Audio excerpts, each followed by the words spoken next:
Alhamdulillah, wassalatu wassalamu ala rasulillahi wa ala alihi wa sahbihi wa mawalahu wa ba'd. Allahumma allimna ma yanfa'una wa anfa'na bima 'allamtana warzuqna ilma. Bapak-bapak dan ibu-ibu sekalian, azani Allahu wa iyyakum. Alhamdulillah, kita bersyukur kepada Allah Subhanahu wa taala yang senantiasa memberikan kita begitu banyak nikmat. Salawat serta salam atas junjungan kita Nabiullah Muhammad sallallahu alaihi wasallam, kepada keluarga beliau, kepada para sahabat beliau, dan semoga sampai kepada kita semua. Hadirin sekalian yang dimuliakan oleh Allah Subhanahu wa taala, terakhir kita telah menyelesaikan pembahasan kedua dari pembahasan syarat-syarat salat, yang mana sebelumnya kita telah membahas syarat yang pertama, yaitu thaharah. Kemudian yang terakhir kita bahas adalah syarat yang kedua, yaitu dukhulul waqt, masuknya waktu. Insyaallah pada siang hari ini kita akan membahas 3 syarat lain yang termasuk ke dalam syarat-syarat salat. Namun sebelumnya kita ulang sedikit pembahasan sebelumnya yang berkaitan dengan syarat yang kedua ini, yaitu waktu salat. Ikhwan dan akhwat sekalian, a'azani Allah wa iyyakum. Dalam pembahasan sebelumnya kita membahas tentang perkataan penulis, wa man fatathu salatun wajaba alaihi qada'uha fawran murattaban fa in nasiya tartiba aw jahilahu aw khafa fawta as-salati saqata tartibu bainaha wa bainal hadirah.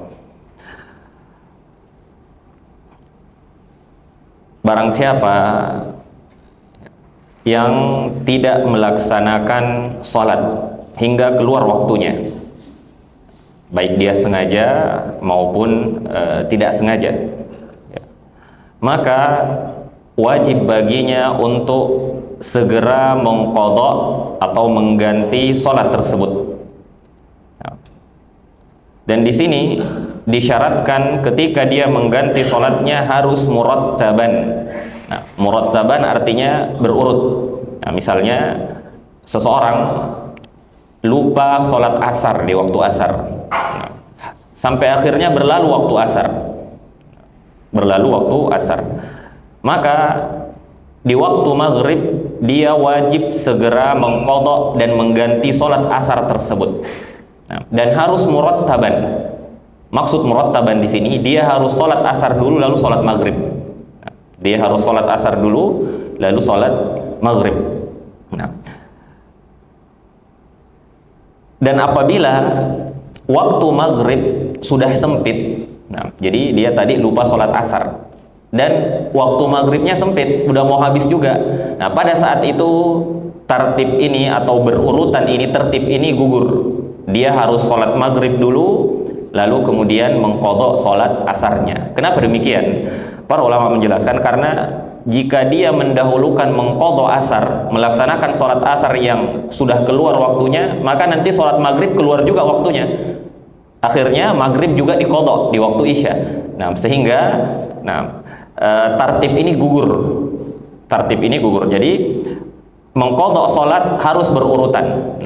Misalnya contoh yang lain lagi, seseorang dia ketinggalan sholat zuhur, asar, maghrib, isya. Mungkin dia pingsan ya, atau sakit atau sebagainya, atau dia sengaja ninggalin sholat.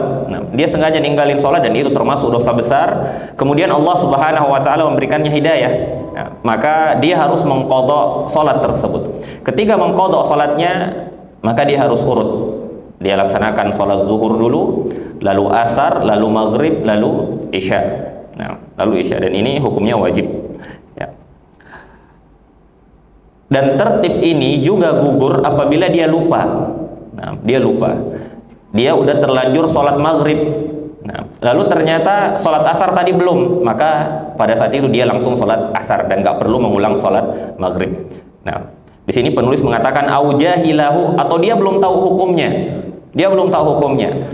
Nah, di situ juga diperbolehkan atau dia nggak mesti mengulang sholat yang sebelumnya. Ya. Kemudian penulis masuk ke syarat yang ketiga. Jadi sebelumnya di 2 pertemuan terakhir kita telah menjelaskan tentang syarat-syarat sholat. Bahwasanya syarat sholat ini adalah sesuatu yang jika dia tidak ada maka sholatnya pasti nggak diterima. Sholatnya pasti nggak diterima. Dan syarat sholat ini dia tidak berkaitan langsung dengan sholat. Dia berada di luar sholat, namun harus senantiasa ada sampai ibadah sholat itu selesai, sampai kita salam yang kedua.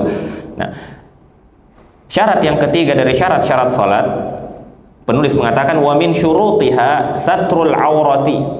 Nah, bisaubin mubahin la yasiful basyarah. Nah, wal auratu salasatu anwa'. Syarat yang ketiga adalah menutup aurat dengan pakaian yang mubah yang tidak menampakkan warna kulit. Jadi menutup aurat di sini bukan sekedar menutup aurat, namun pakaian yang dia gunakan adalah pakaian yang mubah. Nah, bukan pakaian curian misalnya, atau pakaian yang dia ambil lalu gunakan tanpa izin. Nah, dan yang kedua pakaiannya nggak transparan, tidak menampakkan warna kulit, karena maksud la tasiful basyarah di sini, nah, yaitu pakaian yang kalau digunakan, nah, dia menutupi warna kulit. Ketika pakaian itu menampakkan warna kulit di dalam, nggak mesti transparan. Kalau tipis banget misalnya, maka itu nggak masuk ke dalam atau tidak memenuhi syarat menutup aurat. Dia tidak memenuhi syarat menutup aurat. Nah, gimana kalau pakaiannya tipis namun tidak menampakkan warna kulit misalnya, maka itu termasuk menutup aurat. Nah, itu termasuk menutup aurat ya. Walaupun nanti ada hukum tersendirinya jika seandainya pakaian tipis itu membentuk tubuhnya. Nah, membentuk lekuk tubuhnya ya. Kemudian penulis mengatakan, turunan dari pembahasan syarat yang ketiga ini, yaitu menutup aurat. Nah, beliau mengatakan wal auratu salasatu anwa'. Aurat itu ada 3 macam. Yang pertama mughallazatun, aurat mughallazah, aurat besar, aurat yang paling besar di antara aurat-aurat yang lain. Wa hiya auratul mar'atil hurriyati atau hurratil balighah. Dia adalah auratnya wanita merdeka yang baligh. Nah, ini aurat besar. Nah, beliau mengatakan fajami'u badaniha auratun fis salati illa wajhaha.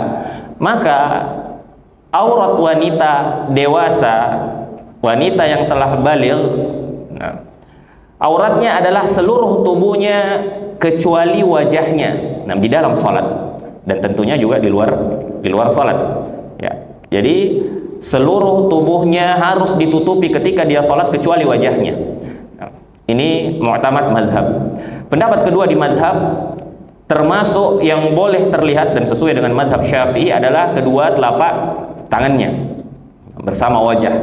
Melalui Syekhul Islam Ibnu Taimiyah menguatkan pendapat yang juga dikuatkan oleh mazhab Hanafi, Imam Abu Hanifah dan selainnya, bahwa termasuk bukan aurat dalam sholat yaitu zahiru qadamaiha, nah, yang biasa nampak dari kedua kakinya, telapak kakinya. Nah, ini juga tidak termasuk aurat menurut Syekhul Islam Ibnu Taimiyah. Nah, namun yang menjadi mu'tamad mazhab di sini, dan ini juga yang banyak kita amalkan, bahwa seluruh tubuh wanita itu aurat kecuali wajahnya dalam sholat. Nah, kecuali wajahnya. Maka ketika sholat dia menampakkan wajahnya dan makruh menutupnya. Nah, ini aurat mughallazah, auratnya perempuan yang baligh. Kemudian yang kedua, aurat mukhaffafah, wa hiya auratu ibni sab'i sinin ila 10 wa hiya al-farjan, yaitu aurat anak laki-laki yang usianya 7 sampai 10 tahun. Nah, anak laki-laki yang usianya 7 sampai 10 tahun. Dan auratnya itu aurat mukhaffafah, aurat ringan. Apa aurat ringan itu? Adalah farjan, kubul dan duburnya. Ya, kalau kita contohkan mungkin ya anak kecil misalnya dia pakai kolor aja. Nah, pakai kolor aja itu auratnya udah tertutup untuk anak usia 7 sampai 10 tahun. Nah, 7 sampai 10 tahun itu auratnya dia. Nah, kemudian yang terakhir, yang ketiga, yaitu aurat yang mutawassithah, aurat pertengahan. Nah, ini aurat dari selain yang kita sebutkan. Nah, auratnya laki-laki di atas 10 tahun. Nah, laki-laki yang baligh dan laki-laki yang di atas 10 tahun, termasuk perempuan yang usianya 7 sampai 10 tahun. Nah, 7 sampai 10 tahun. Sebagian ulama mengatakan 9 tahun. Nah, 7 sampai 9 tahun. Nah, karena tadi kalau wanitanya udah baligh, auratnya seluruh tubuhnya dalam salat. Nah, aurat mutawassithah ini adalah minas surrati ila rukbah.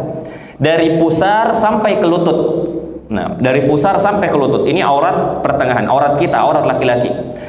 Itulah kenapa sering ditanyakan ketika seseorang umrah lalu dia hanya menggunakan izar dan tidak menutup dua pundaknya, jadi nampak dadanya dari pusar ke atas itu kelihatan. Nah, apakah sholatnya sah? Maka sebagian ulama mengatakan sholatnya sah, dan yang mengatakan tidak sah bukan karena dia tidak menutup aurat, tapi karena ada hadis lain yang menunjukkan bahwa seseorang ketika sholat dia harus menutup kedua pundaknya, bukan karena aurat. Dan menutup pundak di sini bukan menutup seluruhnya, walaupun dia hanya menggunakan selendang, dia misalnya ridanya dia tutupkan ke depan seperti ini dan dadanya tetap kelihatan, maka sholatnya tetap sah.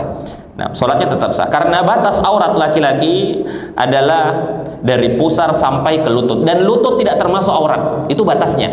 Jadi auratnya di mana? Di atasnya lutut dan di bawahnya pusar. Nah, ini aurat pertengahan. Namun untuk perkara sholat, walaupun batas aurat laki-laki adalah pusar sampai lutut, nah, karena ada hadis lain yang menjelaskan, maka kedua atau salah satu dari dua pundak juga harus tertutup dengan kain. Nah, dan tadi kita udah sebutkan, kedua atau salah satu dari kedua pundak tertutup dengan kain nggak mesti seperti menggunakan pakaian, walaupun dia hanya taruh sarung di situ, selendang di pundak kanan atau pundak kirinya, maka itu sudah termasuk. Ya. Nah, jadi ini 3 macam aurat ya, aurat mughallazah untuk wanita dewasa, aurat mukhaffafah untuk anak laki-laki usia 7 sampai 10 tahun, kemudian aurat mutawassithah, auratnya laki-laki dewasa. Nah, auratnya laki-laki dewasa. Ya.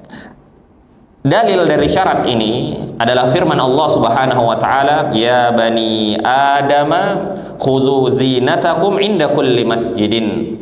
Wahai anak Adam, kenakanlah perhiasan kalian, maksudnya sini pakaian yang bagus, ketika kalian menuju tempat sholat kalian. Nah, dan syarat menutup aurat ini syarat yang dijelaskan oleh para ulama,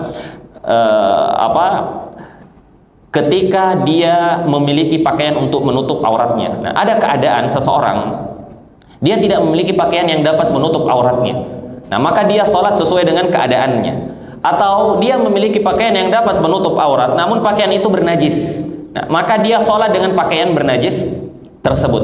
Jika tidak ada pakaian lain yang bisa menggantikan pakaian bernajis tersebut. Nah, kami sering ditanyakan, terutama ketika berada di rumah sakit, nah, pasien yang di pakaiannya ada najis misalnya. Nah, lalu dia nggak bisa ganti, nggak ada yang bisa gantiin dia. Apakah dia tetap sholat atau nanti diqadha? Jawabannya dia harus tetap sholat dengan pakaian tersebut walaupun pakaiannya bernajis.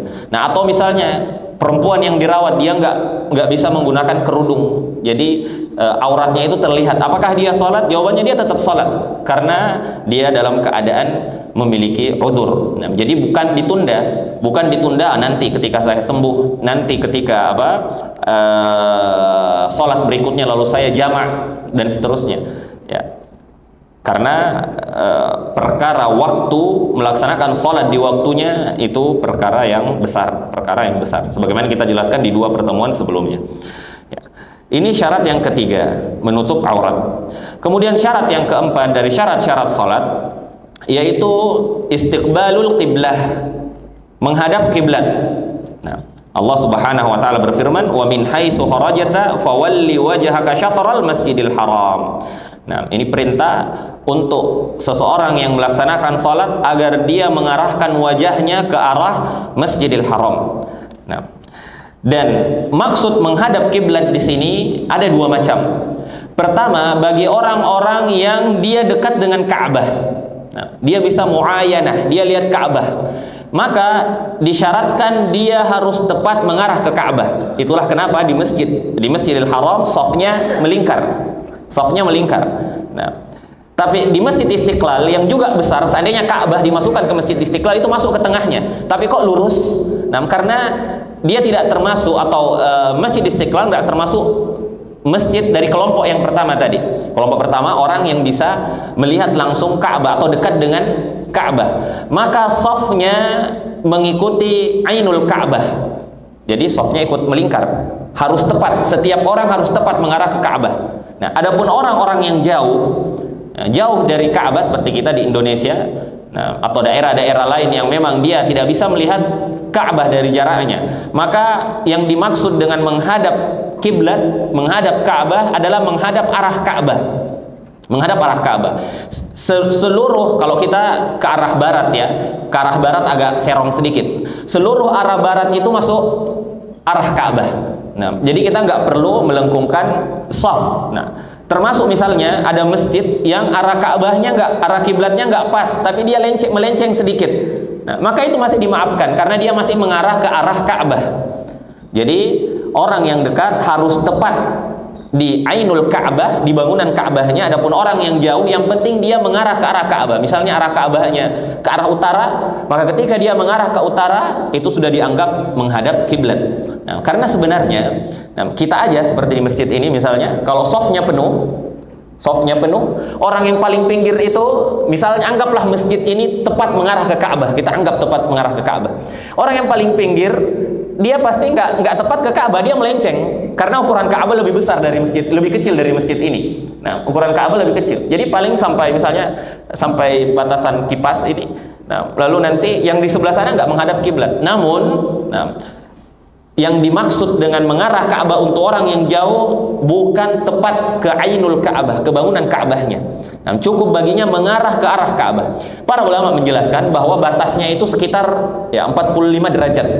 Jadi selama dia nggak melenceng lebih dari 45 derajat, misalnya Ka'bah di kamera ini, dia masjidnya melenceng sedikit, maka itu masih arah Ka'bah. Karena antara timur dan barat nanti itu semuanya adalah arah Ka'bah. Nah, misalnya seseorang membuat saf untuk sholat Id di lapangan bola. Nah, di situ nggak pernah kita dapatkan orang bikin saf itu melengkung. Nah, kenapa? Karena memang arah Ka'bah sudah menjadi arah kiblatnya. Nggak mesti tepat muayanah atau nggak mesti tepat di Ainul Ka'bah, kecuali orang-orang yang dekat dan melihat Ka'bah. Nah, ini yang kadang jadi polemik juga di sebagian daerah, terutama ketika dia tahu masjidnya nggak tepat ke arah Ka'bah, sebagian jamaah itu dia serong, jadi saf jadi kayak kacau, ada yang lurus, ada yang miring. Nah, yang benar lurus aja, kecuali memang pergeseran arah Ka'bah dari masjid, arah kiblat dari masjid tersebut terlalu ekstrim. Dia mengarah ke timur misalnya, padahal harusnya mengarah ke utara. Kalau kita harusnya mengarah ke barat, malah dia mengarah ke utara misalnya. Nah, maka pada saat itu benar, dia harus luruskan. Ya. Kemudian penulis mengatakan wa in ajaza an istiqbaliha li maradin aw ghairihi saqata. Ketika seseorang nggak bisa mengarah ke kiblat karena dia sakit atau karena uzur, misalnya dia di atas kendaraan dan di kendaraan itu dia nggak bisa menghadap kiblat. Nah, ini catatan pentingnya, di kendaraan itu dia nggak bisa turun dan nggak bisa mengarah ke kiblat. Nah, maka gugurlah syarat ini.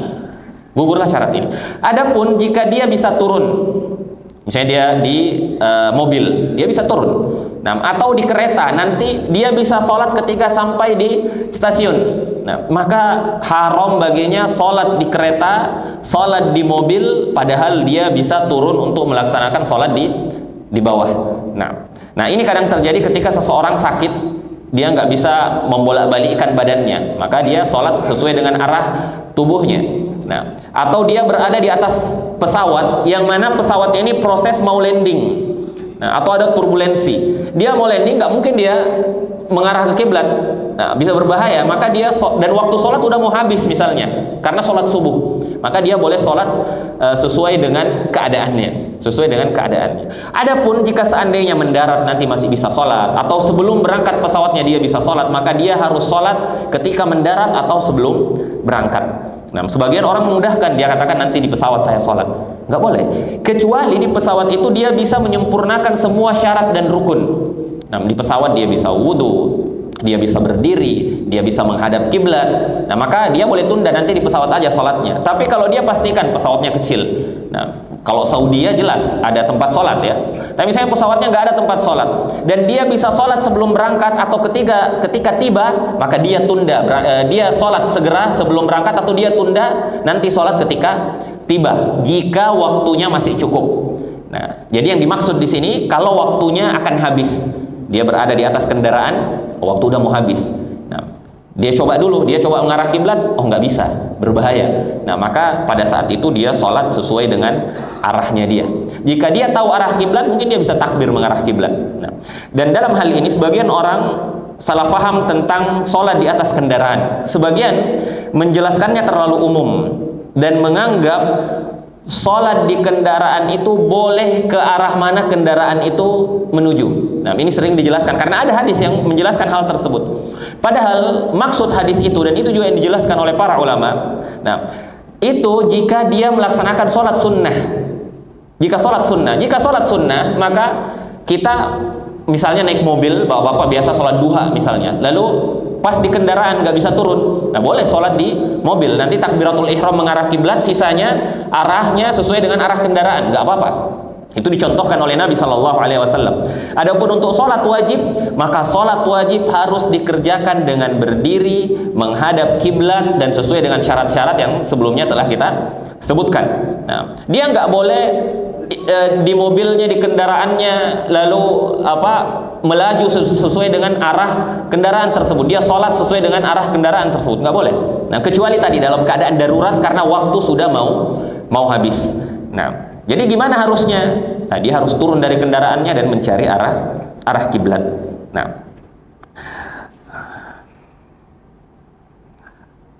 kemudian penulis mengatakan, nah, kama tasqutu jami'ul wajibati bil ajzi anha. Nah, sebagaimana gugurnya semua rukun-rukun yang telah kita sebutkan atau kewajiban-kewajiban dengan adanya ketidakmampuan untuk mengerjakannya. Itulah tadi kita sebutkan, menghadap kiblat itu syarat. Namun orang yang nggak mampu menghadap kiblat, maka boleh bagi dia untuk tidak menghadap kiblat. Qala Allah Ta'ala fattaqullaha mastata'tum. Bertakwalah kepada Allah semampumu. Nah, dan di antara sunnah Nabi Shallallahu Alaihi Wasallam ketika safar, kana Nabi Shallallahu Alaihi Wasallam yusalli fi safarin an-nafilata ala rahilatihi haitsu tawajjahat bihi. Ya, yang tadi kita sebutkan, Nabi di antara sunnah yang beliau lakukan, beliau sholat di atas kendaraannya, di atas ontanya, nah, dan menghadap kemana onta itu menghadap. Beliau nggak mencari arah kiblat. Nah, sebagian ulama mengatakan kecuali ketika takbiratul ihram. Dan di sini ada khilaf. Namun intinya pelaksanaan sholatnya beliau mengarah sesuai dengan arah kendaraannya, nggak mesti mengarah kiblat. Dan ini hadis yang sahih riwayat Bukhari Muslim. Nah, namun lafaz ini menunjukkan bahwa yang dimaksud di sini adalah sholat sunnah. Nah, sholat sunnah bukan sholat wajib. Nah, kenapa? Karena dalam riwayat yang lain Nabi Shallallahu Alaihi Wasallam diceritakan bahwasanya beliau sholat sunnah di kendaraannya, ghairu annahu la yusalliyal maktubah. Namun beliau nggak pernah sholat wajib di atas kendaraan. Kalau datang waktu sholat wajib, beliau turun lalu menghadap ke kiblat. Dan ini dijelaskan panjang lebar oleh para ulama. Nah, karena banyaknya pemahaman yang tersebar bahwa ketika orang ada di kendaraan maka dia boleh sholat sesuai dengan arah kendaraannya. Nah, padahal itu untuk sholat sunnah dan bisa untuk sholat wajib jika memang dia tidak bisa untuk turun dan waktu sudah mau habis. Ya. Kemudian yang terakhir dari syarat-syarat sholat, penulis mengatakan wal khamisu min syurutiha an-niyah.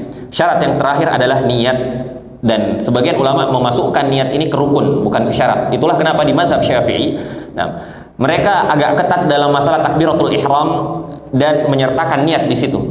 Karena mereka memasukkan niat itu ke dalam rukun, dan rukun adalah mahiyatus shalah, bagian utama salat. Jadi dia nggak boleh berada di luar salat. Dia niat bersamaan dengan takbiratul ihram. Adapun di mazhab Hambali dan yang disebutkan oleh penulis, niat itu termasuk syarat, dan dia boleh berada di luar salat namun yasir. Pendek jaraknya. Sebelum dia takbiratul ihram, dia niat di dalam hati, lalu takbir Allahu Akbar. Nggak mesti nempel takbir dengan niatnya. Kemudian dalam niat ini dia harus menetapkan jenis sholatnya. Harus jenis sholatnya. Jumlah rakaat nggak mesti. Tapi jenis sholatnya. Dan kedua, dia sebagai apa? Seandainya dia imam, maka dia sebagai imam. Jika ma'mum, maka sebagai ma'mum. Jika seseorang keliru dalam niatnya, walaupun lupa, maka sholatnya nggak sah. Misalnya seseorang dia takbiratul ihram niat waktu zuhur, waktu sholat zuhur dia niat sholat asar, salah dia. Salah. Atau sholat asar lalu dia niat sholat zuhur, maka dia harus mengulang sholatnya dari awal. Ketika dia sadar setelah takbir dia ulang lagi. Kenapa? Karena innamal a'malu binniyat. Sesungguhnya amal itu tergantung niatnya.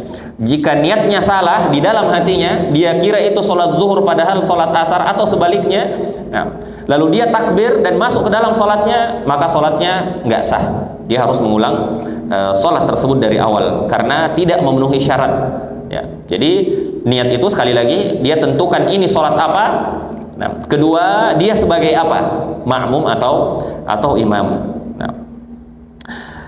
Ini syarat terakhir yang disebutkan oleh penulis. Jadi syarat-syarat sholat itu ada 5. Yang pertama, toharoh, suci.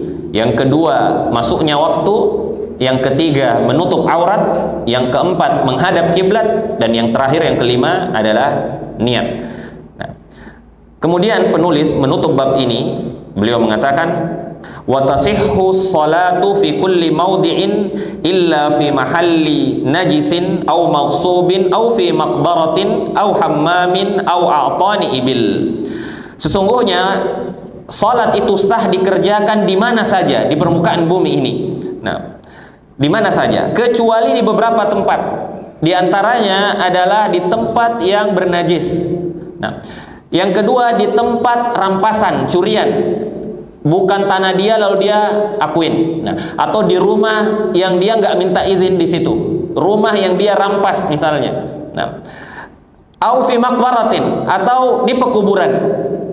Kecuali nanti sholat jenazah untuk jenazah yang telah dikuburkan, maka dibolehkan di depan kuburan jenazah tersebut, dan nanti kita jelaskan di babnya. Kemudian termasuk di tempat permandian, di hammam. Itu enggak diperbolehkan untuk sholat di situ. Au a'tanil ibil, atau di tempat kandang onta. Ini perkaranya ta'abbudi. Kalau kita di Indonesia kan nggak ada kandang onta ya. Sholat di kandang onta itu tidak diperbolehkan. Namun sholat di kandang kambing boleh. Sholat di kandang kambing boleh. Dan Nabi Shallallahu Alaihi Wasallam bersabda, al ardu kulluha masjidun. Bumi ini, tanah ini seluruhnya adalah masjid. Illal maqbarata wal hammam, kecuali pekuburan dan tempat permandian. Jadi ini pembahasan terakhir dari pembahasan syarat-syarat salat. Insya Allah di pertemuan yang akan datang kita masuk ke bab yang baru, bab paling penting di pembahasan kitabus shalah, yaitu bab sifatus shalah, atau babu sifatis shalah, bab tata cara pelaksanaan salat. Mungkin itu pembahasan kita. Jika ada pertanyaan satu atau dua, kami persilahkan. Ada bapak-bapak, ibu-ibu, silahkan. Kalau tidak ada, jadi kita cukupkan sampai di sini. Kita tutup dengan doa kafaratul majlis. Subhanakallahumma wa bihamdika asyhadu an la ilaha illa anta astaghfiruka wa atubu ilaik. Wa akhiru da'wana alhamdulillahi rabbil alamin. Wassalamualaikum warahmatullahi wabarakatuh.